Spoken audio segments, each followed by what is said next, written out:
Excuse me. Hello, everyone. Welcome back. We have returned. We are continuing to review every single Star Trek film that was released. We probably won't do any fan films. I mean, we can, but Yeah, I if you know, wanted right? to. I don't know what the chronological order of those would be, but Yeah, it's probably all over the place. I mean, because there's some good ones, right? There's some really. from what I remember, I haven't seen some in a long time. When I was like early to YouTube, I was You'd like, watch them. Yeah. I was all about that fan made shit, all about Yeah, it. yeah. So today we're talking about The Search for Spock. This film. So yeah, this is a film I had never seen before. Never seen it. So all I know is that I've seen the movie. I'm pretty sure I saw the one with the whales, where he's back. So I knew he was back at some point. Didn't know how. And so this film kind of told me and showed me how he came back. So that's kind of exciting. Yeah.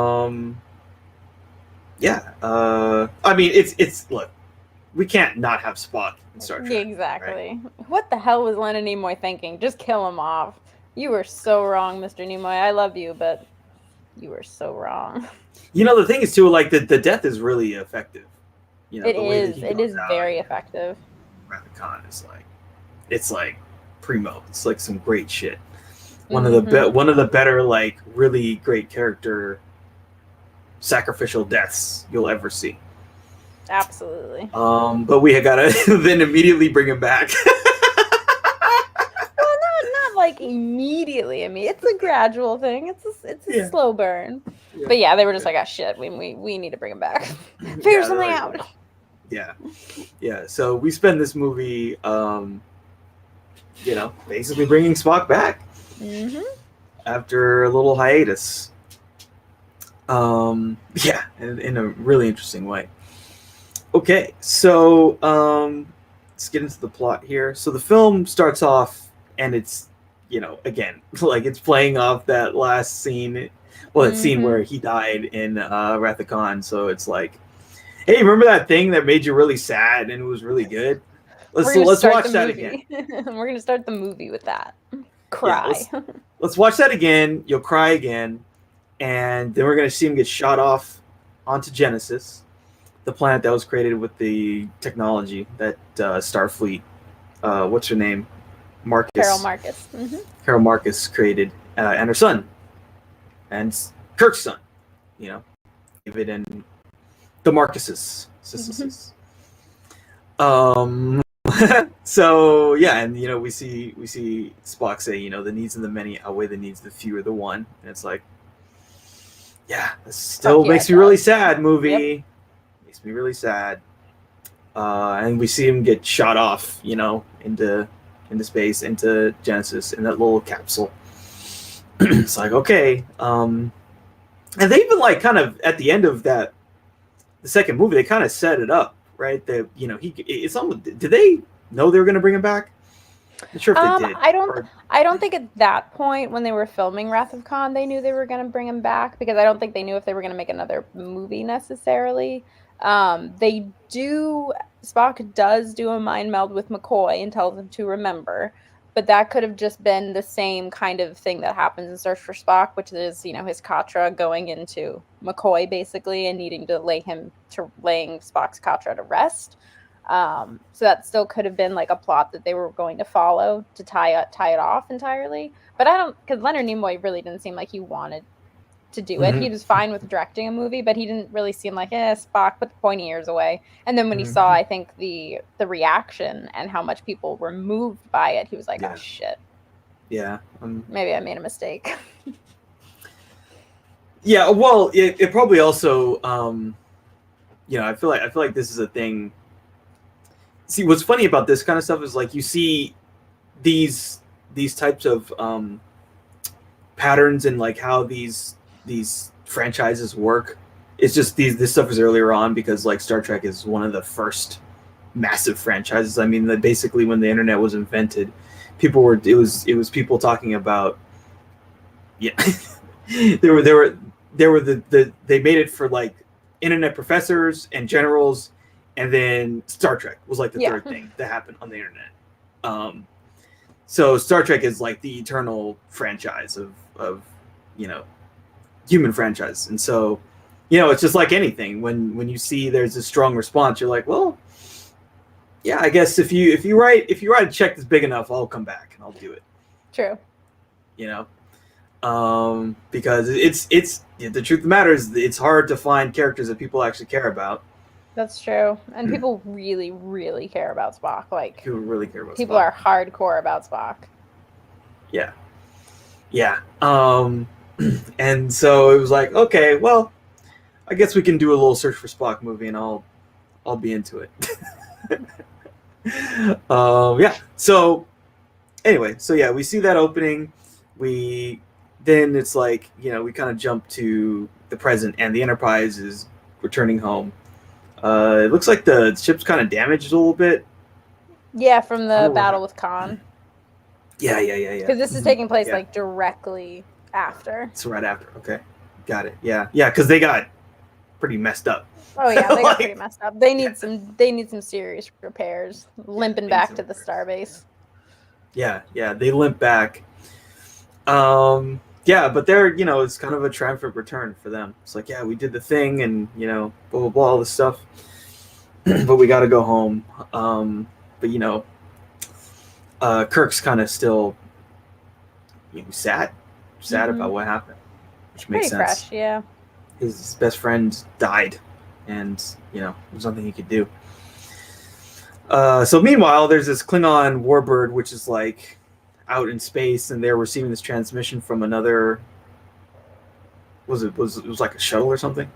Yeah, it's like a shuttle. I'm sure someone has identified it and given it a name, but I have no idea what that is.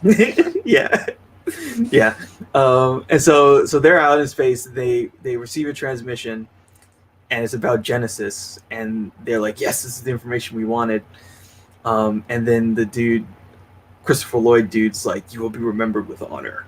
Yeah, because the bitch talked. She shouldn't. Oh, no, she didn't talk. She saw it. She saw what the information was when she wasn't supposed to. And he's like, girl, you had one job. Just give me the data. You don't look at it. And now I got to kill my girl. Yeah. She's like, okay. Yeah. She took it like a champ. She's like, yeah, I will for the Empire or whatever. Yes. It's so melodramatic. I love this shit. I love Klingons so much. My mask that I wear in my daily going out life, it has the Klingon insignia on it. Like, I love I love Klingons. That's very cool. And Christopher Lloyd is just like, the villain casting only gets better from here.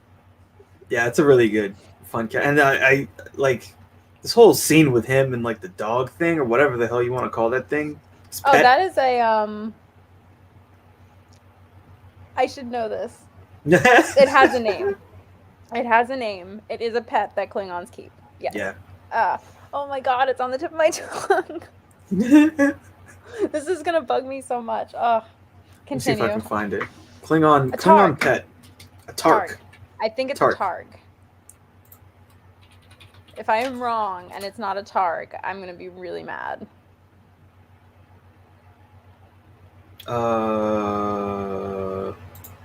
Klingon dog alien. Yeah, Targ. Yeah. Oh my god, I feel so good now. I feel really good now that the Jackal Mastiff and the Targ. Yeah, cool. It's a very their whole culture is like interesting, like you were saying. Yeah, it's one of the more fun parts of Star Trek is seeing. It's like if Vikings and samurai were shoved together and became one. Like, that's basically the samurai culture and Vikings. They're just like as one. Melded. Yeah. As one together. So they're like, yes, we got the information. And they see, Kirk talking about Project Genesis. And the Klingons basically see it as like a bomb. It's like a nuke or something, It's a really powerful, destructive force. The same way that, what's his name, saw it too. Khan. Yeah, Khan. And they're, so they're they want to capitalize on that. They're like, yes, all this power, we will rule the universe. It's like, okay. So they're like, let's go to the neutral zone, and we're gonna go and sneak up on these people and steal the technology. So that's a problem. And so then, so they get back. So the Enterprise gets back to Earth, and they're like, oh, well, we're reading this life form in Spock's headquarters. Like, what? Like, we sealed it off. Like, no one should be there.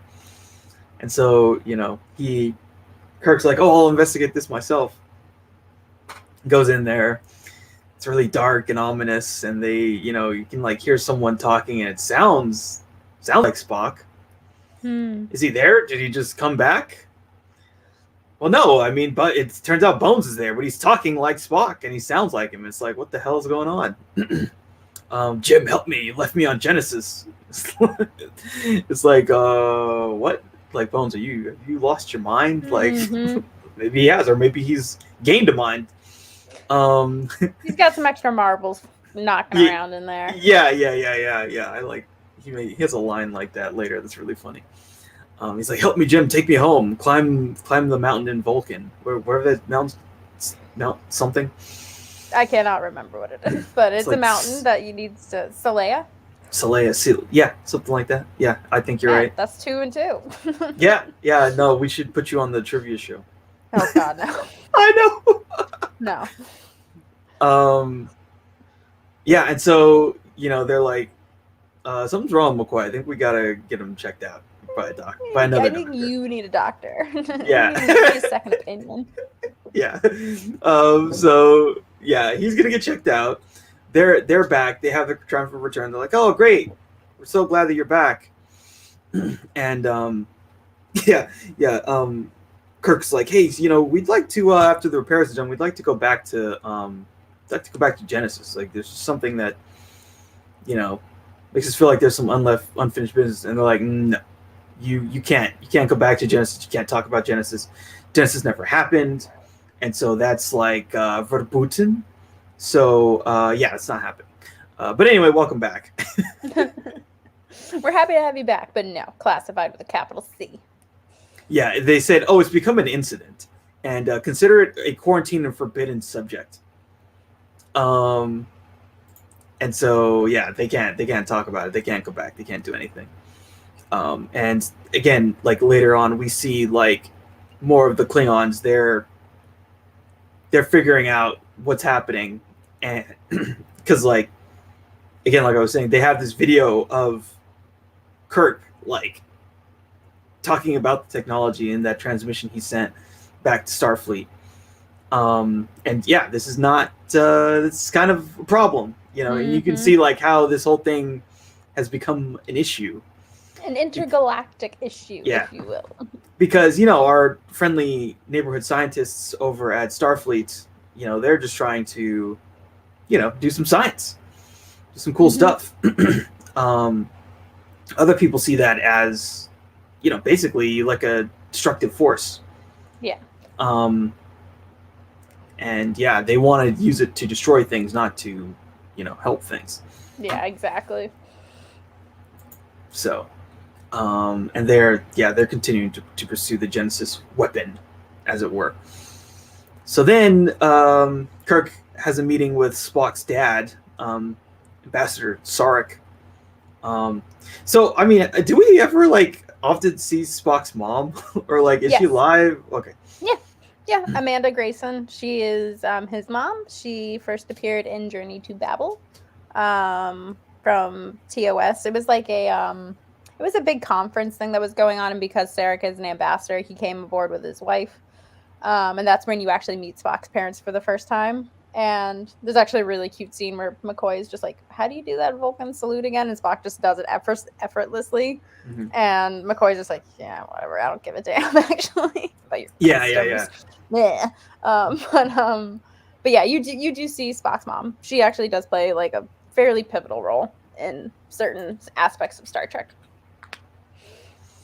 Yeah, okay. Because we don't see her in this movie. Not unless she's at the ritual. Yeah, okay.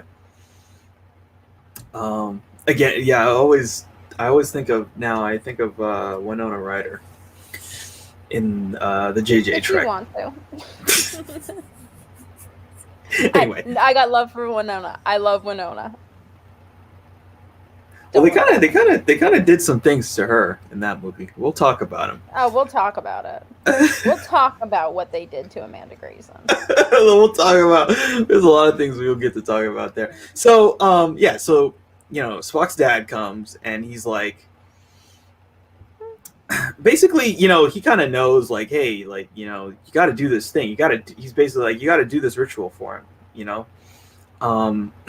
And his dad kind of thinks that he left his essence, his katra to Kirk. Well, it makes sense. I mean, he was his best friend, and because Sarek was like, you were with him in the last moments of his life. This is not something Spock wouldn't have done. Like, Spock might be half Vulcan, but he is all Vulcan, kind of a thing.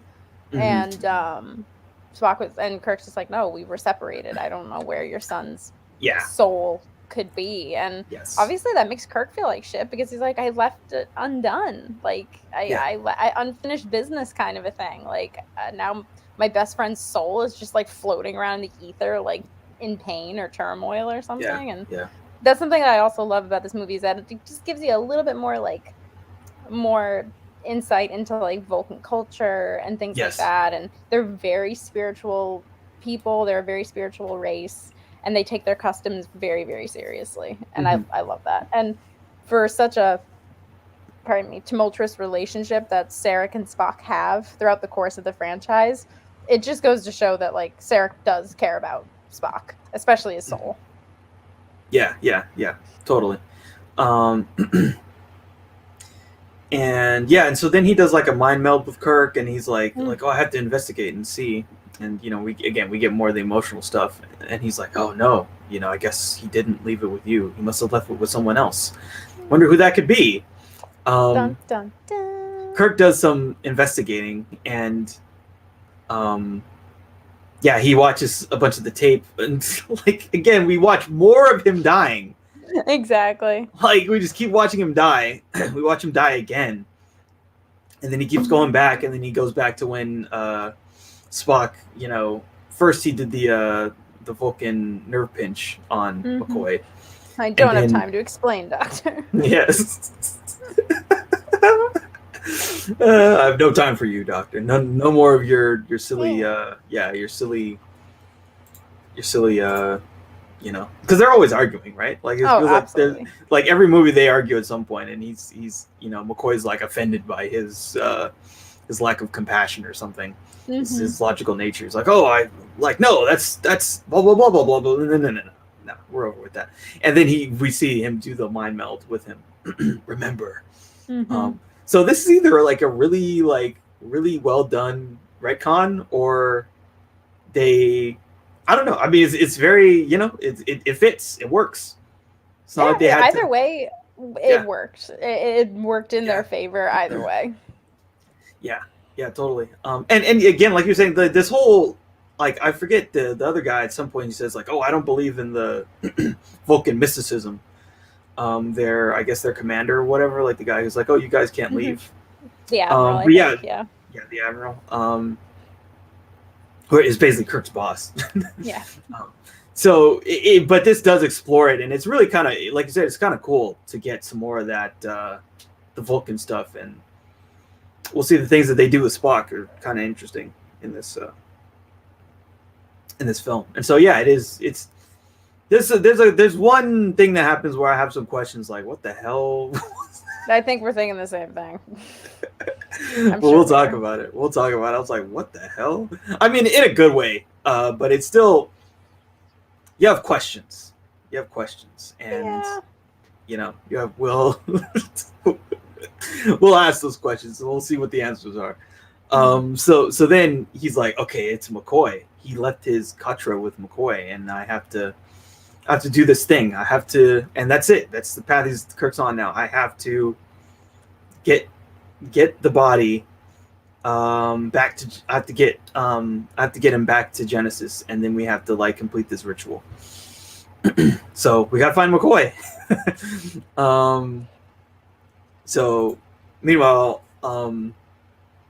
so there was another. So Savick and David were like they're doing some science stuff around Genesis, and they find some life form down there, and so they're investigating it. They go down to Spock's tomb, and the tomb is empty. Mm-hmm. There's just like a robe. It's like, okay. The plot thickens. So and then they just leave us with that thread. But I think we also kind of get a sense that the Klingons are coming towards them. I think we do get more of a sense that something's wrong with the planet. David's just like, Yes. this is almost too good to be true. Yeah. And it's just very unsettling because there's like snow in one area, then you walk a couple miles and it's like tropical. This is not natural. This is very strange. And and there's being like, I think there's like some seismic activity that's going on, and it looks very beautiful, but there's learning very quickly that this is not a safe place that they're on right now. It's not stable. Yeah, it's not stable at all. Yeah. So there's a little impending doom there. And also, where's Spock? Where's the body? Mm-hmm. He's not dead unless I see a body. All they find is a robe. So gotta investigate. Imagine like a big Spock just hanging out in there until he like gets. Yeah, he's like, well, I'd be kind of scared. I wouldn't want to wake up in a tomb as a baby. Yeah, it's true. Like We'll get to it. I'm just like, it's not logical for me to be in here. Yeah, exactly. I'm not dead. This is illogical. Why am I in a tomb? Okay, so then we pick up with McCoy, and he's I guess he also kind of feels this this kind of need to go on this path as well on his own. So he's like in some like bar. He's in a space bar. He's trying to get a flight to Genesis. He's talking to some alien dude. He's got big ears. It almost looks like a prototype Ferengi, but not. But it's mostly just because of the ears. Yeah. It's funny, and they have a really kind of weird conversation. Well, the guy has a very interesting manner of speaking, and McCoy's also, like, yeah. It sounds also very early Ferengi. Like the early Ferengis were embarrassing. Like embarrassing. Shame. And I'm saying it. I'm freaking saying it. And so that's why another reason why I'm like, hey, he kind of talks like a prototype Ferengi, and it's really uncomfortable. But yeah, he's just some guy who McCoy's trying to charter a flight to, basically, to the new fly zone. Yeah, he needs a pirate. But this pirate's like, no, forbidden. Good dude won't do it. And then like I guess it's like basically like a Starfleet MP is like looking at him, is like, hey dude, you're not okay. We gotta take you back. Let's go sleep it off, Grandpa. Let's go home. Let's go back to the home. I know. Yeah. He's like, you're coming with me, buddy. I like how he opens his badge too. He's just like military, like a Starfleet police. Yeah, exactly. Yeah. I love it. It's great. Yeah, it's funny.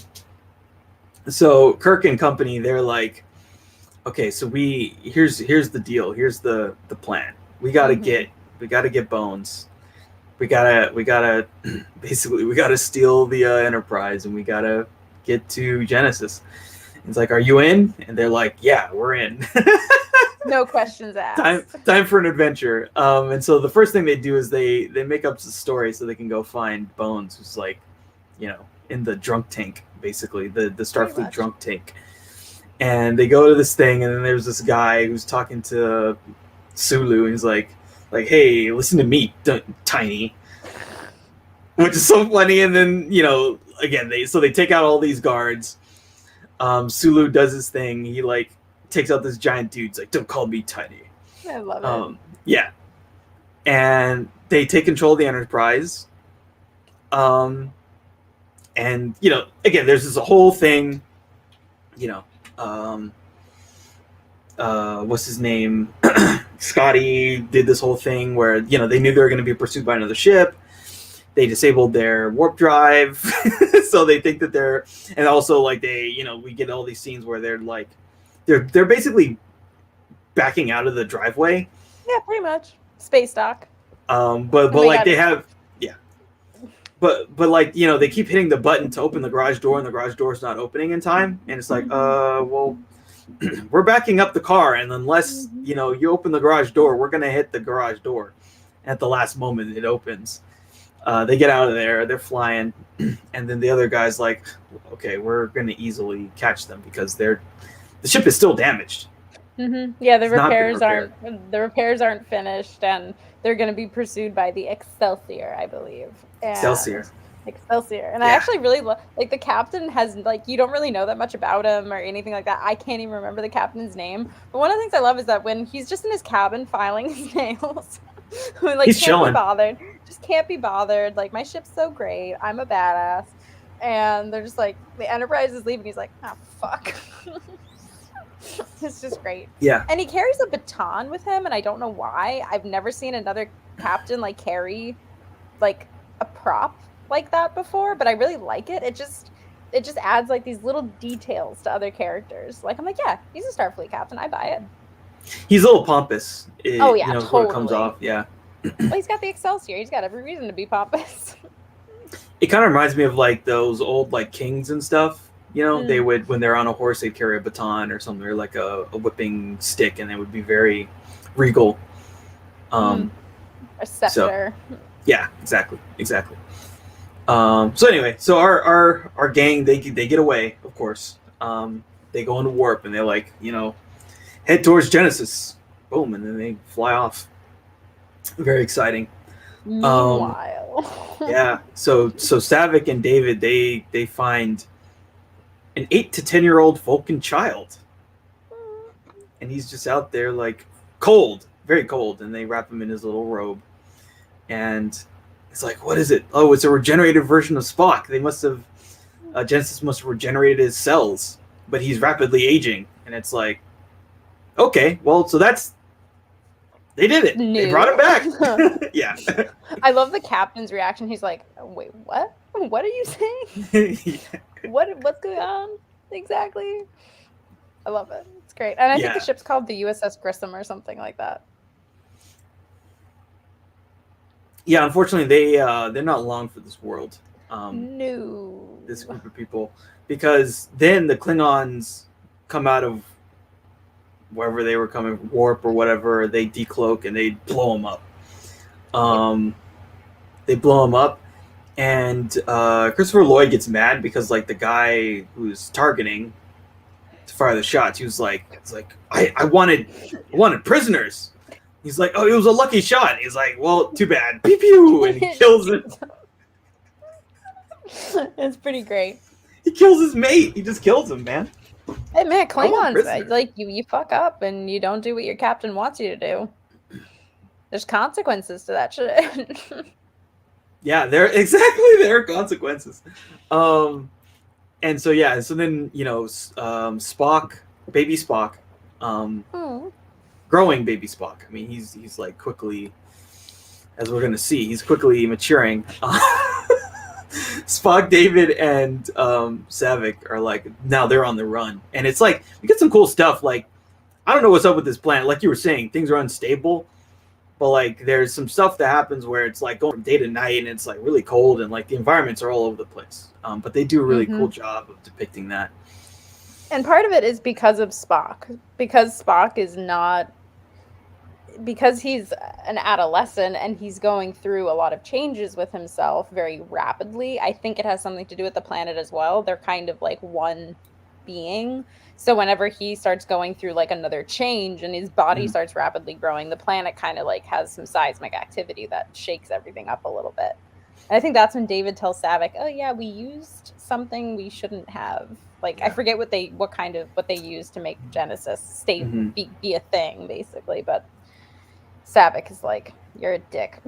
Yeah, he's you tried to do a shortcut. Yeah. Is what she says, yeah. And well, didn't work. And now we're here. Yeah, now we're here. Now we're stuck on this planet, and this planet is basically we're gonna learn it's gonna explode. It's gonna blow up. But then we get so Spock is now like a teenager, and Ponfar.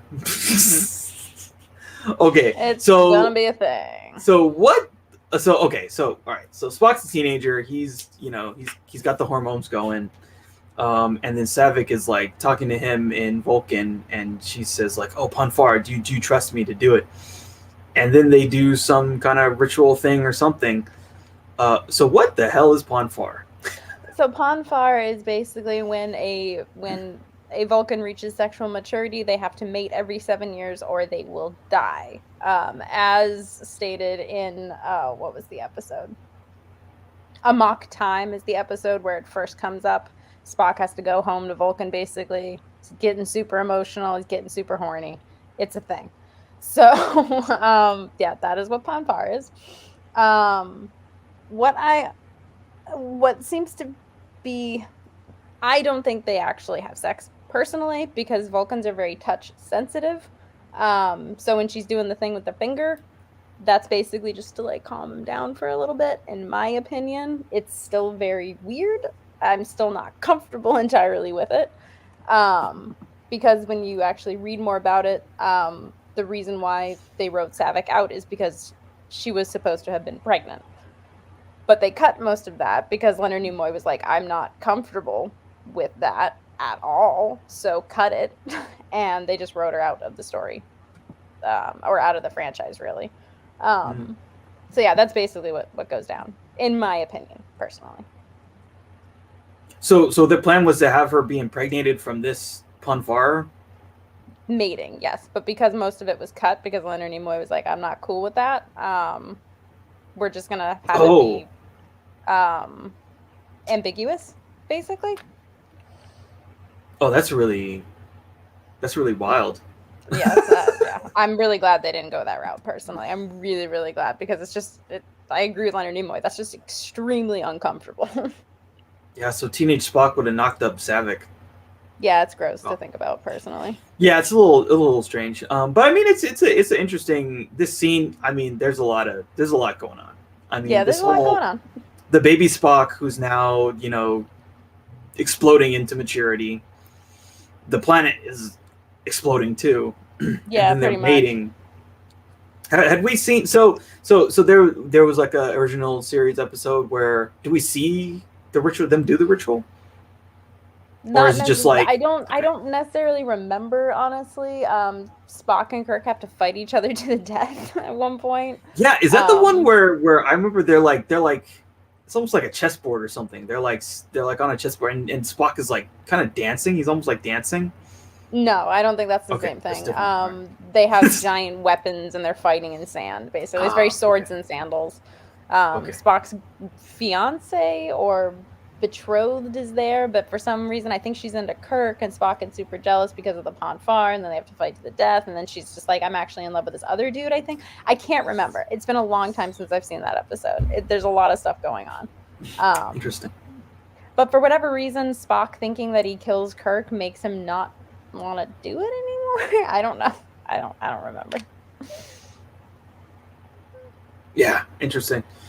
Those old like original series episodes, there's just some wild stuff that they just threw in there. There's some of them aren't my favorite, honestly. I do love TOS, but because it sets the foundation for everything else that comes after. I'm just not cool with a lot of the other stuff. Like, I'm just not cool with a lot of the other stuff. It's like there's just some shit that goes on, and I'm just like, I can live without that. Yeah, I remember last time we were talking about the space pirate women.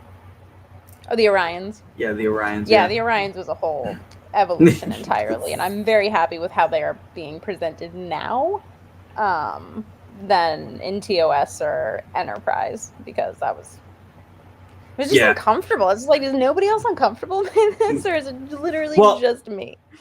The problem was like, the real problem was like the whole writing room was like all men, and they're like, hey, like what if there was these women who were like they're really hot and they're like half naked, but they're also pirates and they steal stuff from people. Well, I mean, I completely agree, but there was a couple women in the original series writer's room, especially one in particular, and I don't want to blame her or anything like that. I'm not blaming anybody. They're a victim of their time and stuff like that, but I think by 2000, we should have known better. Yeah, totally. Should have known how to depict a strong, proud female species without putting them, in uncomfortable situations. Personally, yeah, that's just me. Yeah. But now they have their clothes on, so that's really nice. Yeah. Discovery let them put clothes on. Yeah, like a huge leap forward. Finally, 2020. Yeah. 2020, finally, they can have their clothes on, and have, actual ambitions and personalities and drives and stuff like that.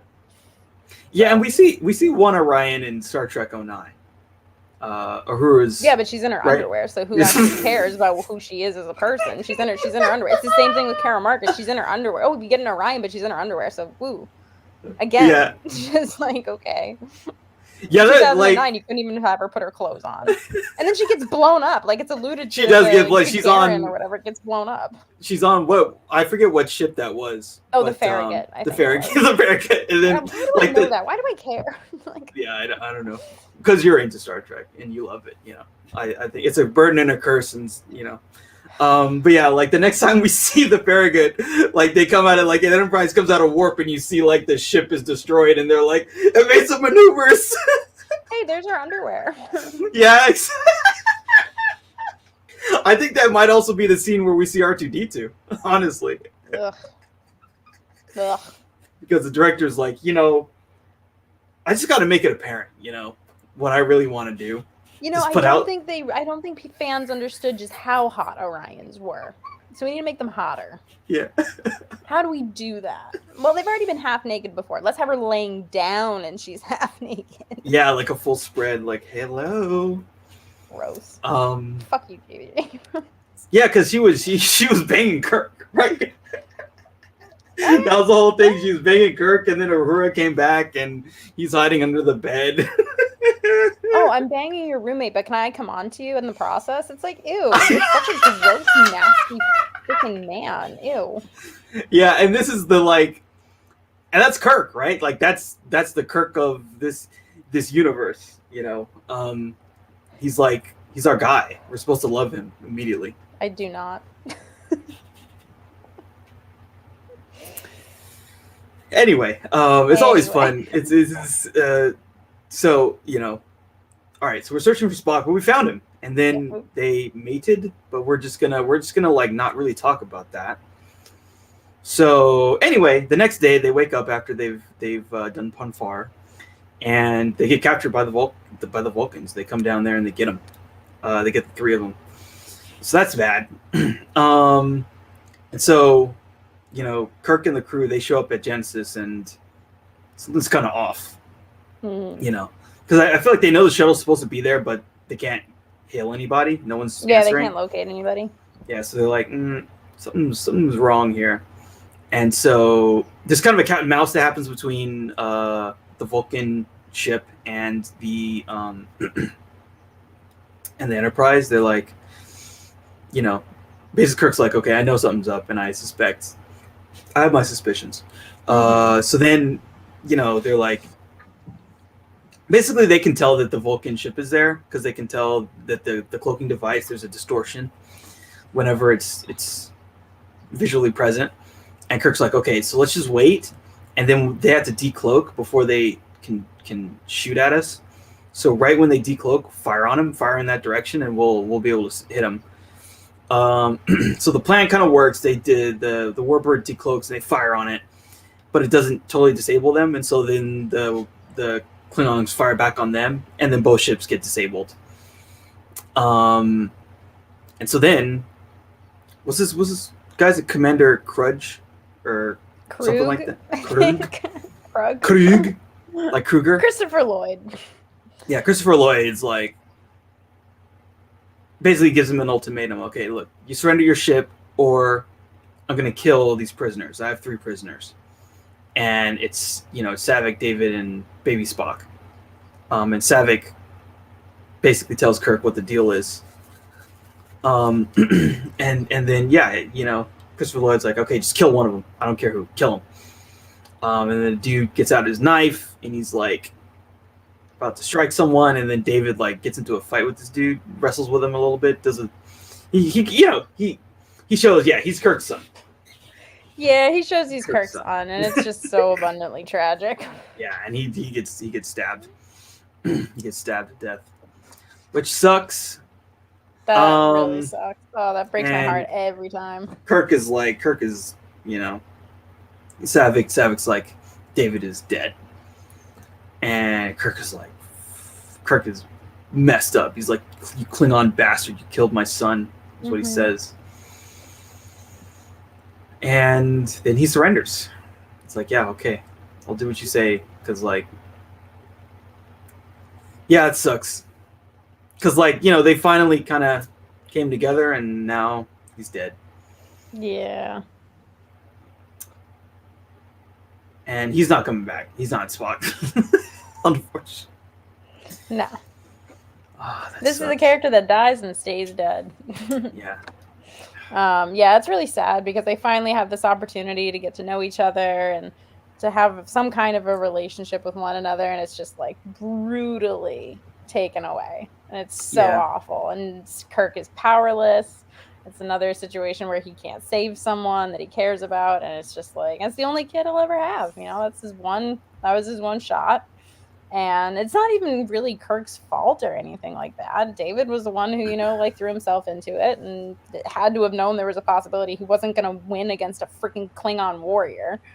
And it's almost like a little bit of a redemption arc because he admits to Saavik earlier in the movie, hey, this is basically my fault. Like, what's happening to this planet, what's happening to Spock is my fault.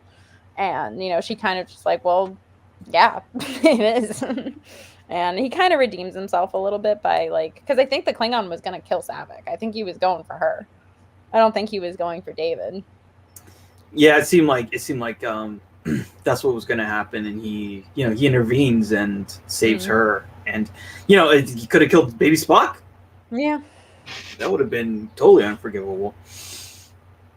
I don't know if a Klingon would kill a child, though. There's no glory in killing a child. They can't fight back. It's too easy.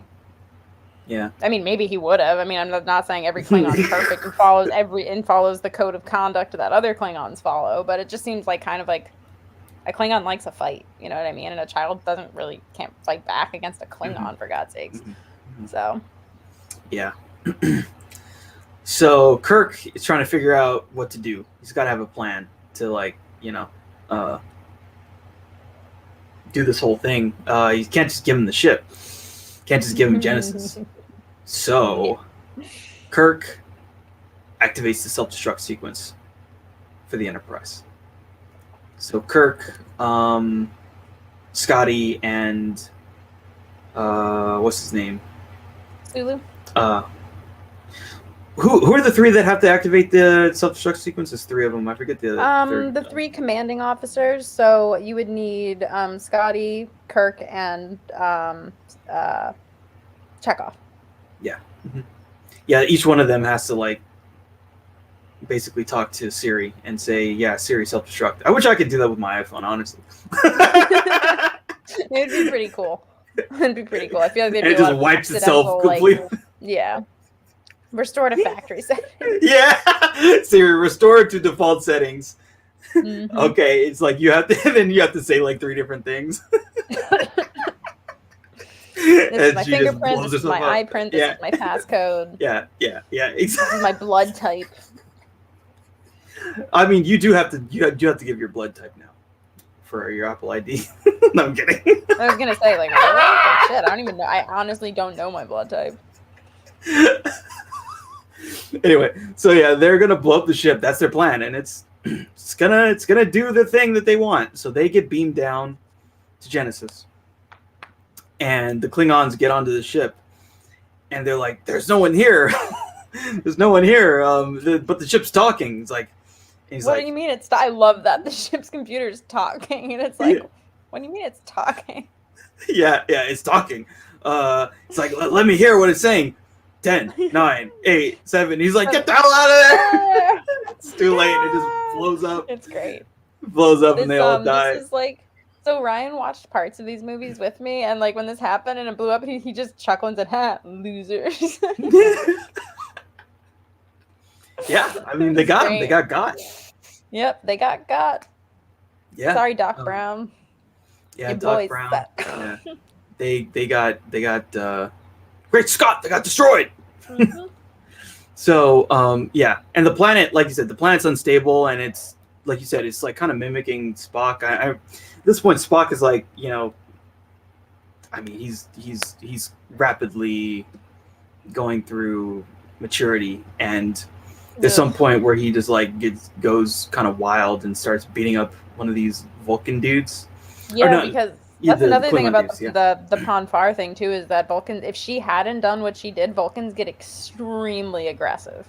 Like, extremely. Because back in the day, before Vulcans decided to follow the way of Surak and become logical, wise individuals, they were very primal, animalistic people who just constantly fought each other, constantly killed one another, because they are the most emotional. Despite popular belief, they are the most emotional. So if she hadn't like calmed him down a little bit, he would have probably gone crazy and killed both of them. Possibly. Yeah, because he's beating up this Klingon dude. Just threw him. Just literally threw him like a fucking, like he was a ragdoll. It's like, I'm horny. I'm so horny. Ah, I'm in so much pain. I can't talk. I keep going through puberty. It really sucks. It really sucks. Yeah.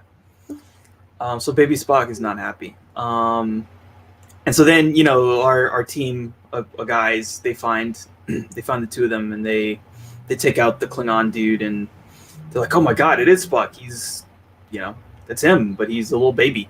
Mm-hmm. And McCoy's like, I've got all his marbles. Jim, you gotta put him back in his head. But they're stranded on this planet that's about to explode, and they don't have a way out yet. And so then, you know, we get this little kind of show off with showdown, I should say, with Christopher Lloyd. And so there's this whole kind of cat and mouse, you know, game between him and Kirk, and it's like, give me Genesis. He's like, okay, well, beam up my crew up there, and then I'll give it to you. And he's like, well, I won't do that because you want me to do that, or blah blah blah, this and that. It's this whole thing. Yeah, he's being a dick, basically. Yeah. And Kirk's trying to explain to him, like, we're literally going to die. Like, we're literally all going to die if you don't get your head out of your freaking Klingon butt right now, dude. Yeah. Like, and not only that, but we know, like, a fight's coming. We know a showdown is coming. Oh, of course there is. There has to be. It's freaking William Shatner and Christopher Lloyd. I want to see them fight each other. Yeah. And we get it because, like, this, I don't know what happens, but some kind of a surge of the planet pushes up the dude. Yeah, he's like, it's like he's like standing on solid ground, but then it just goes like woo, and he goes like, it just pushes him up, and it throws him. Yeah, it throws him at Kirk, and then they're in a fight because he loses his. Yeah, he loses his transporter, whatever. He had something like a weapon or a transporter or something. I think it was a communicator. Yeah, it's a communicator. Yeah, it's a communicator. Absolutely. And now they're fighting. They're fighting on this double fist punching in there. Oh yeah, Star Trek loves doing the double fist punching. I mean, one of my favorites. Works in real life, but yeah, I don't know if it does either. It's probably effective. It probably kind of hurts a little bit. I'm sure, yeah. This is a great one where like Kirk is kind of above him again, and he's like, ah, and he just like jumps at him. I love that moment of William Shatner just being like, ah, and he's just like, because this is Kirk. Does not care. This is a Kirk who's just like, you know, if I go, you go, bro. Like, that you had my son killed. My ship is gone. My crew's beamed up. I have no one here to tell me to not kill you. I have no one here to tell you to give you mercy. You were at my mercy, and you have my permission to die. Kind of a thing. Exactly. It's just great. I love Kirk great. When he's unhinged a little bit. It's great. Yeah, we've had a lot because his son died. And we had this great shot of them watching the Enterprise blow up, and then like going into, it's great. It's great seeing the ship like burning up in the like atmosphere. the saucer section is all blown up and it's just crashing, and it's the original ship, and it's just like, yeah, that's it. It's dead. You grow just as much as you grow attached just as much to the ship as you do the crew, because the crew makes the ship makes the crew. You know, the whole thing. McCoy has a cameo in Star Trek: The Next Generation in its first season, and he's just like, Enterprise is a good name. You treat her like a lady, and she'll always bring you home. And it's just little lines like that where you're like, oh, you do love the ship. You love the ship just as much as the crew. Just seeing her just like crash and just it's sad. Yeah. It's really sad. It is sad. Yeah, it's sad. But again, that's it. That was the original. Because that was the one all the way through TOS, right? Yeah, I think so. Yeah. With some like minor upgrades here and there that they did for the movies to make it look a little sleeker, shinier, get the port in the cells a little bit of a lift. But yeah, so it's an end of an era. It's time to move on to the next thing. Yeah, and she died. Pretty much. Yeah, so they're fighting, and the very stereotypical dude's on the edge. He's on Christopher Lloyd's like he's hanging on for dear life, and he's like, give me your hand. He grabs his foot and he's like and he's like trying to kill them both. And Christopher Lloyd falls and he plunges into the fire, kind of like Gollum. What I love too is like again, William Shatner, Kirk is just done with this guy, and he's like, I've had enough of you, and just kicks him over the edge. He's like, bye. Yeah, he kicks him in the head. Yeah. Goodbye, Mr. Klingon friend. We're not going to see you anymore. He's very dead. He's very dead. You want a Genesis? Be a part of it. Yeah, absolutely. So then he finds Spock, and Spock is he's Spock now. He's his adult form. But he's kind of, again, doesn't have all his marbles. No. Well, that's the thing. He has the body, but he has nothing's going on up there. Nothing's kicking around. He's like kind of like a clean slate, and he doesn't know what's going on. It's really tragic when you think about it. Yeah. It's not where you want to be as a Vulcan. I mean, he's like, how old? He's like a couple days old now. Yeah, he's only like 2 days old. And he's already gone through puberty 8 freaking times. Imagine how horrifying that must be. I don't want to do that. I don't want to do that again. Yeah, could you imagine going through puberty again? But in like the span of like a day? No, thank you, sir. The only advantage I could think of that is maybe I could sleep through it. Maybe I could sleep through like half of it, right? I'll go to sleep. Just like give me some melatonin. I'm gonna go. I was just gonna say like pop some melatonin and capsules or some shit, and just like maybe smoke some weed. And just I'm gonna sleep through the whole thing. I'm just gonna sleep. Do not wake me up when September ends. Yeah, exactly. like when I'm not into like the emo music anymore, and I stop wanting to listen to Linkin Park, then when Evanescence isn't the greatest band anymore. Yeah. I do love me some Evanescence, but still, it's just. But like, Evanescence had a period of time like it was that long, and it was a particular kind of phase. I was watching the other day. I was watching the Ben Affleck Daredevil. Oh my god! I've been wanting to. I revisit that movie every 3 or 4 years or so because I've been rewatching Daredevil on Netflix, which is such a good series. But I keep every time like just like every time like there's something that happens in like the Netflix Daredevil, I'm just like, I really want to go back because like I said, every 3 years or so I do ritually watch that movie and just like. Thank God they made something better. Thank God they made something better. Yeah, and I mean we'll be seeing more Daredevil. We'll just put it that way in the MCU. Yeah, that got spoiled really fast. But it's fine. But yeah, it was because like that song is in that song soundtrack, and like I forget there's some, I think it's when Elektra's fighting or some shit like that is playing. There's like it's like a montage. There's like, a very 2000s montage like that movie. Oh my god, her dad gets murdered. Yeah. And the song is playing, and he's at the funeral, and she's at the funeral, and the rain is coming down, and he's like, "I'm so sorry," and she's just like, "Stay out of my way," or something. Yeah. Don't try and stop me. Training with like the sandbags and those there's knives sandbags or whatever. I mean, she has the size. She has her 2 like really cool size. I mean, those are really cool weapons. Those are really pretty. I mean, Elektra is a great character. Oh yeah, she's a great character, and she's so much better in the Netflix show. Oh nice. Look at that. Without fear. There was they've done some really good work with their characters in the comics, and hopefully we'll see Elektra again in the MCU. Yeah, I'd be fine with it. I like her a lot more in the Netflix show than I did in that movie. I think they did her really, again, just there to be hot, just there to be hot and to die. 100%. Yeah. Yeah. I mean, her death is a very important part of, I think, the mythos, and she does get her own movie. She did then get her own movie where she came back. Wait, what? Yeah. Oh yeah. It's really it's really bad. Yes. She came back. Yes, she came back, and there's an electric. What the fuck? Yeah. Yes. 100%. How did I not know about this? I really honestly don't know. It's not a good movie at all. I don't want to get your hopes up. I'm watching it. It's happening. But she comes back. She comes back, and it's her. It's Jennifer Gardner, and she is Elektra, and it's Elektra the movie. So at least that's kind of it's not like they fridged her. This doesn't exist. This exists. This exists. Yeah. Oh yeah.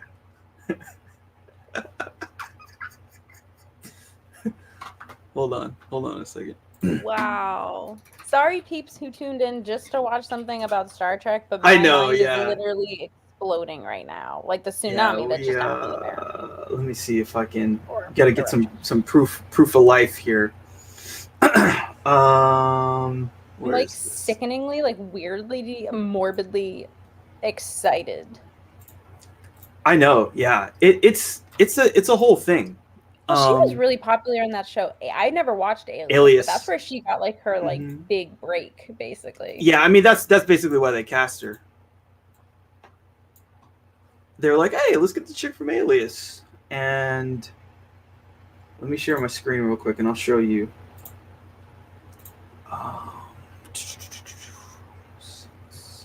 Here we go. So that's the movie poster. That's good. I mean, like, it's a pretty good poster. So if the whole movie was this poster, I think I know, but I seriously doubt it is. But yeah, I mean, they did the thing. They made a movie with her, which is again nice because she does die in the. She died in the comics, didn't she? Yeah, she dies. I mean, that's and it's basically the same way. It's a big deal for both of them, for their whole relationship in the comics, and just like Marvel in general, like the fact that Bullseye killed her, but it was because of Kingpin. It just kind of ties all of it together in terms of like how all of them hate Kingpin. They hate Kingpin, like effing Kingpin. It's always him doing something. I actually just finished watching Hawkeye, and I didn't know that was like the only MC thing that didn't get spoiled for me. I think and I liked Hawkeye personally. I thought it was pretty good. Yeah, it's fun. It's fun. Yeah, it was fun. It was entertaining. It was cute. Yeah, I liked his relationship with Kate. That was really fun. I think they cast her really well, and I'm excited to see more of her. And yeah, this is it. Wow. The movie was not good. Well, the plot area is a lot bigger than I thought it was going to be. Yeah, I forget they find some way to bring her back, basically, and that's a lot of the movie is like bringing her back, and oh my god,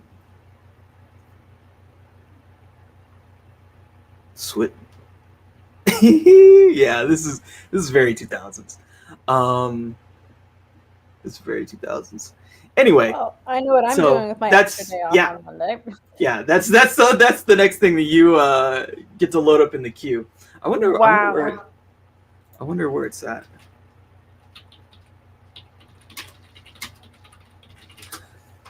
I wonder if it's on. Is it on Hulu? Is it on Hulu? I guess it's on Hulu. If you have Hulu, it's on there. I have Hulu. There you go. And if I didn't, I would. I would find a way.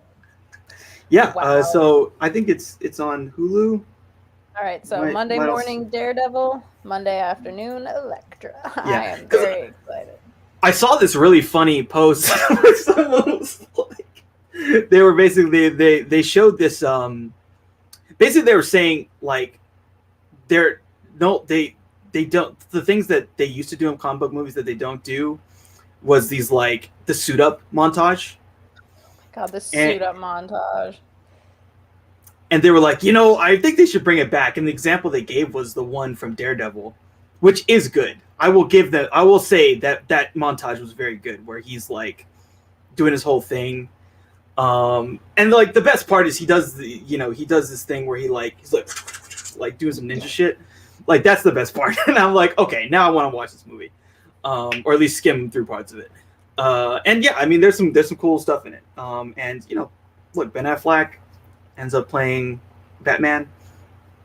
The guy, you know, got a good chin on him. Yeah, exactly. Here's the thing about the casting, though, of Ben Affleck as Daredevil, and even as Batman, it makes sense. Like, at the time when Daredevil came out, he was at his, like, peak, and I was just like, it makes sense. Like, it makes sense. He's a popular young actor. He's good-looking. He isn't bad at acting. He's won an Oscar already. Like, he's got some cred, you know? So, like, it makes sense. Totally made sense. And he even fits the look of what a Matt Murdock should look like. Yeah, I think so.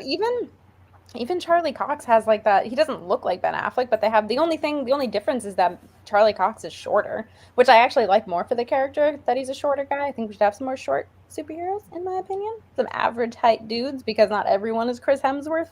I know. Or like 6'3" and like massive. Exactly. But you know, with that being said, Robert Downey Jr. is only like 5'7". Robert Downey Jr. is like my height. Yeah, he's not super tall. Yeah. So, but he's always floating around. He's always higher up than everybody else. Yes, he's flying on cloud Stark. So getting back to our original topic, sorry, you blew my mind. I just can't believe that. Yeah, you'll watch that movie, and you know, I mean, they did it. At least they did the thing. They gave her own movie, and she comes back, and she gets to be Elektra. You know. Well, that kind of pisses me off actually, because everyone was making this big deal about Captain Marvel and freaking Black Widow. And there's been a Catwoman. I haven't seen the Halle Berry Catwoman personally. I saw that in theaters. It's terrible. It's terrible. I know. Yeah, I'm sure it's not great, but it's just like we've had a Catwoman. But they did the thing. They did it. Just because they're not good movies doesn't mean they didn't try. Yeah. And like you got an Elektra movie. I'm just like, and I'm not saying Elektra is an obscure character. She's absolutely not an obscure. There was a Supergirl movie as well. No, that's Jesus bad. Christ. Also we're bad. Getting. But, oh my god.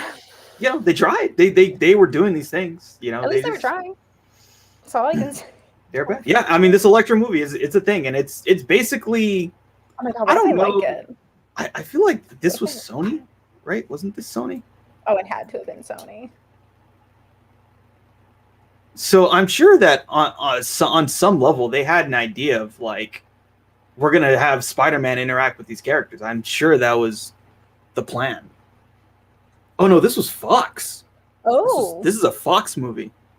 So Elektra, that movie, that's a Fox movie. So that means Daredevil is also a Fox movie. I wonder if I'm gonna like it. That's the X-Men. Yeah, that's the X-Men Fantastic Four side of things. Oh, jeez Louise. Yeah. Wow. Anyway, so back to Search for Spock. So we found Spock. We've got him. He has no marbles. We need to fix that. So they take over, and then this also becomes funny. So the planet's about to explode. Kirk like imitates the commander. He gives this Klingon kind of command. And the dude does it. So they beams him up. It's like, haha, you beamed me up, and Spock, not your commander. He like pulls a gun on him. Yeah, tricks him again. And so basically the guy says something like, I failed and you need to kill me. He's like, yeah, I'll kill you, just we gotta go fly to Vulcan. Yeah. And then the guy's like, he's like, yeah, throw him in the brig. He's like, oh, but you said you were gonna kill me. He's like, I lied. Yeah, I'll kill you later. Yeah, okay, yeah, exactly. I'll kill you later. Yeah, so then they arrive, and then we get this cool, more mysticism. A ritual is going to happen. So they need to do, so Spock's dad's like, it requests that you do foul torpal refusion. And the lady's like, oh, well, that's illogical. That's really dangerous. Like, we don't know if it's ever actually worked. And we know it's a thing. We've never done it. We've never done it. You've never done it. And so, are you sure? He's like, and his dad's like, yeah, I'm sure. Like, we just got to try it. And McCoy's like, I want to help my buddy out and get him out of my head. To be honest, like, those are the two things. So he's like, yeah, I'll choose danger. I know the risk. I'll do it. Yeah. And so they do the ritual. It works. Like, McCoy's fine, but we don't know if Spock's okay.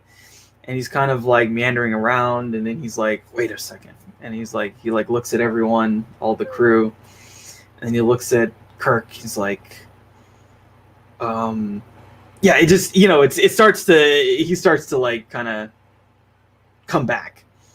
And at the end, it's like, your name's Jim. Oh my God, yes! I know. Oh my God, I love that. That moment of it clicks. He's not all there yet, but something's waking up, and I just love when he turns around and says, "Your name is Jim," and I was like, "Yes." And then he goes like, he also goes like, the little eyebrow raise. Yeah. I love that. So it's like, oh yeah, he's back. And also, like, there's this great, I think it's Spock's dad or someone like that. He's like, you've done, like, basically this cost you a lot. Getting Spock back, you had to blow up the ship, and your son had to die. And he's like, well, if I didn't, it would have cost me my soul. So it's worth it. It's totally worth it. Yeah. And so he's back, and the adventure continues, and that's how the movie ends. Yep. Yay. The crew's back together. Just like in the first movie. Yep. Basically. We kind of feel like we're doing, I don't know. The feel-good ending. 100%. Yeah, so that's exciting. He's back. Because people wanted him back. I had no idea how they were going to bring him back. Although, I remember watching, like, knowing that he comes back. This time watching Wrath of Khan. Oh, Wrath of Khan, sorry. Yeah, right. Yeah, because, like, it's very kind of deliberate the way that I don't know. It just felt like that ending was actually kind of open, like the way that his grave landed on the planet, and it just felt like that could have been a way for him to come back. It felt like they were kind of setting that up. And I felt like they were doing it as kind of like because at that point, whether or not they knew if Leonard Nimoy had changed his mind yet, it was very open-ended, and I think they did that on purpose. Star Trek is fairly good about leaving certain things open-ended, leaving it there to pick up, for later on and stuff like that. They do that with the shows, they do it with the movies. So yeah, I think that they were just kind of like, maybe he'll come back, and if he does, he'll be on Genesis, just wandering around, basically. So yeah, exactly. Also, Genesis had so many like moral and ethical implications that if they just left it, like, oh yeah, it's just there, it would have been a little like irresponsible, in my opinion. Yeah. So this kind of ties up both of those plot lines. Yeah. Spock and Genesis. Exactly. And that's why I like this series of movies so much, is because they do all happen within a relatively short period of time from one another. Like, the events just keep unfolding. Whether or not they were filmed close together or not is, again, like, entirely different. Yeah. But for the majority, there isn't like a huge time jump that I recall happening or anything like that. The events just kind of keep slowly unfolding. Maybe like 9 months, a year is the most time that lapses between 4 and 5. But yeah, I love this series of movies. I love them. Yeah. Yeah. So that's our review for Elektra and The Search for Spock. Well, we haven't watched Elektra yet. I will definitely be watching Elektra. Don't worry, and I'll be tweeting about it too. Yeah. So so the next one is The Voyage Home. Better known as The One with the Whales. The whales, yes. The whales. The whales. There be whales. Yeah. This is time travel, right? Mm-hmm. Next one. Yeah. So that's exciting. So yeah. So thanks a lot, everybody. We'll see you next time when we continue our journey through Star Trek franchise. And yeah, take care. May the force be with you. Live long and prosper.